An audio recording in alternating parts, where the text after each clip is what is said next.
ጤና ይስጥልኝ ውድ ተመልካቾቻችን እንደምን ቆያችሁ? ለዛሬ ያሰባሰብናቸውን በአራቱም አቅጣጫ የተፈጸሙትን የፋኖ ትንተናዎችንና ሌሎች አስደሳች የፋኖ የድል ዜናዎችን በዚህ አጭር ደቂቃ ልናሰማችሁ ተዘጋጅተን ቀርበናል። ቪዲዮውን ላይክ በማድረግና ኮሜንት ላይ ድል ለፋኖ በማለት እንዲሁም ለሌሎች እንዲደርስ ሼር በማድረግ ጀምሩት። ምክንያቱም ለአማራ ፋኖ ይገባዋልና። ከአጫጭር መረጃዎችን ጀምር።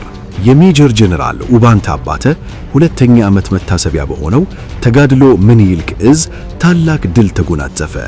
ዝርዝር አለን፣ ቪዲዮውን እንዳታቋርጡት።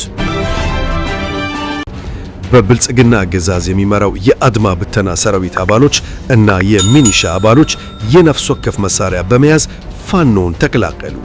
ዝርዝር መረጃውን ይዘናል፣ ተከታተሉ። አፋብን ጎንደር ጠቅላይ ግዛት እዝ 206ኛ ከፍ ያለው ደሴ ኮር በርካታ ምርኮና መሳሪያዎችን በመማረክ ታላቅ ጀብድ ፈጽሟል። ይህን ታላቅ የድል ዜና በዝርዝር ይዘነዋል። እስከ መጨረሻው ተከታተሉ።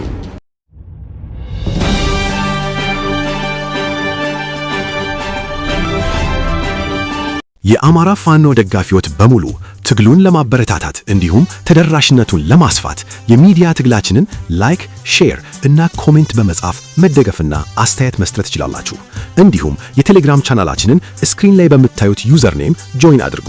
በብልጽግና አገዛዝ የሚመራው የአድማ ብተና ሰራዊት አባሎችና የሚኒሻ አባሎች የነፍስ ወከፍ መሳሪያ በመያዝ ፋኖን ተቀላቀሉ። የፋሺስቱ ብልጽግና ሰራዊት ከያቅጣጫው እየፈረሰ ሲሆን አርበኛ በለጠ ጠጌን ጨምሮ 6 የሚኒሻ አባልና 2 የአድማ ብተና አባል በመደመር 8 ያገዛዙ ታጣቂዎች ከለሙሉ ጥጥቃቸውና ተተኳሽ በመያዝ የአማራ ፋኖ ብሔራዊ ንቅናቄ አፋብን ምስራቅ አማራ ቀጠና ምኒልክ እዝ 102ኛ ኮርን በቀን 08/07/2018 ዓ.ም ተቀላቀሉ። የ102ኛ ኮርና የክፍለ ጦር አመራሮች አቀባበል አድርገውላቸዋል። እንደሚታወቀው አርበኛ በለጠ ጠጌ የአማራ ፋኖ ብሔራዊ ንቅናቄ አፋብን ምስራቅ አማራ ቀጠና ምኒልክ እዝ በበፊቱ አደረጃጀት የዞብል አምባ ክፍለ ጦር ቃኝ የነበረ ሲሆን በአሁኑ አደረጃጀት የ12ኛ ክፍለ ጦር ቃኝ ነበረና የ102ኛ ኮር ከ7 ወር በፊት የሰጠውን የመረጃና ደህንነቱ ከተማ ግዳጅ በማጠናቀቅ ከገዛዙ ሚኒሻዎች ጋር በመጠረነፍ ከላይ እንደተጠቀሰው 5 የሚኒሻ አባልና 2 የአድማ ብተና አባል በመያዝ ወደ አሃዱ በሰላም ተመልሷል። በተጨማሪም አርበኛ በለጠ ጠጌ የአማራ ፋኖ በራያ ቆቦና በቆቦ ከተማ ባንዳን ኢላማ ያደረጉ ጥቃቶችን በተሳካ ሁኔታ እንዲፈጸሙ በመረጃና ደህንነቱ በኩል ከፍተኛ ሚና ተጫውቷል። በሌላ በኩል ከጨፍጫፊው አገዛዝ ኮብልለው ፋኖን የተቀላቀሉት የአድማ ብተና አባሎችና የሚኒሻ አባሎች እንደተናገሩት ከዚህ በኋላ ከአማራ ፋኖ ጎን በመሆን የበደልነውን ህዝባችንን ነፃ ለማውጣት ዝግጁ ነን ብለዋል። በመጨረሻም ከላይ እንደተገለጸው አርበኛ በለጠ ጠጌ የአማራ ፋኖ ብሔራዊ ንቅናቄ አፋብን ምስራቅ አማራ ቀጠና ምኒልክ እዝ ከ7 ወር በፊት ተልኮ ተቀብሎ ሲሰራ የነበረ መሆኑ ይታወቃል።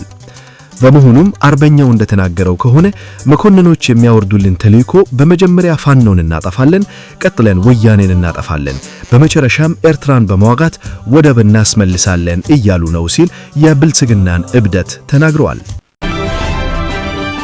አፋብን ጎንደር ጠቅላይ ግዛት እዝ 206ኛ ከፍ ያለው ደሴ ኮር ታላቅ ጀብድ ፈጽሟል። የሜጀር ጀነራል ከፍ ያለው ደሴ የእጅ ሥራ የሆነው ግዙፉ ገብርዬ ክፍለ ጦር በአብራኩ ክፋይ አርበኛ ክንድሰው ከፍ ያለው 5 ብሪጌዶችን እየመራ አንበሳው ጋይንት ክፍለ ጦር በአርበኛ አንደበት ክንዳለም 4 ብሪጌዶችን እየመራ ጨላሜዳ አምባ ማርያም ክታ ንፋስ መውጫ ከተማ ላይ ወታደራዊ ጥበብ የተሞላበት የከተማ አውደ ውጊያ በማድረግ ጠላት ላይ ከፍተኛ ምት በማሳረፍ ሞት ቁስለኛና ምርቆ በማድረግ ጥጥቁን የተረከቡት ሲሆን ሚኒሊክ እዝ ደጋው መብረቅ 202ኛ ኮርና ላስታ አሳምነው 303ኛ ኮር ቀጠናዊ ትስስር በማድረግ ከፍተኛ ድጋፍ አድርገዋል። በዚህ አውደ ውጊያ እስካሁን ገቢ የሆነ የጠላት ምርቆ ዝርዝር 3 ዲሽቃ፣ 10 ብሬን፣ 500 ፕላስ ክላሽኮፕ፣ 65 አብራራው፣ 13 አይኮም የመገኛ ሬዲዮች፣ 1 ኤፍኤስአር መኪና፣ 5 ፓትሮል መኪኖች፣ ሙሉ የዲሽቃ የክላሽኮፕና የብሬን ተተኳሽ ገቢ ሆኗል። ከ100 ፕላስ በላይ የአድማ በተና አመራርና አባላት የብልጽግና ካድሬ አመራሮችና ሚሊሾች ሲማረክ ከፍተኛ ኃይሉ ደግሞ ሙት ሆኗል። ጉና በጌምድር ክምረ ድንጋይ ከተማ አፋበን 206ኛ ከፍ ያለው ደሴ ኮር ተራራው ራስ ጉና ክፍለ ጦር አርበኛ ተመስገን አብርሃ እና በ206ኛ ከፍ ያለው ደሴ ኮር ዋና ወታደራዊ አዛዥ አርበኛ የቆየ አበጀ 04 ብሪጌዶችን እየመሩ 204ኛ አስቻለው ደሴ መይሳው ጋፋት ክፍለ ጦር 1 ብሪጌድ እና ጀነራል ኃይሌ ዘውባንተ ክፍለ ጦር 01 ቃኝ ሻለቃ ብራጎት እሽኮ ገደል ማንጥሮ አባላይ አርጋ ጎለዬ ዘበራ ከፍተኛ ትንቅንቅ ሲያደርጉ ውለዋል።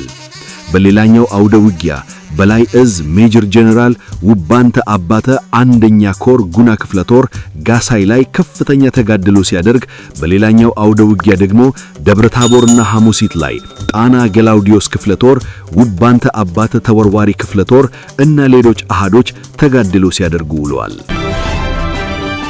የሜጀር ጀነራል ውባንተ አባተ ሁለተኛ ዓመት መታሰቢያ በሆነው ተጋድሎ ምኒልክ እዝ ታላቅ ድል ተጎናጸፈ።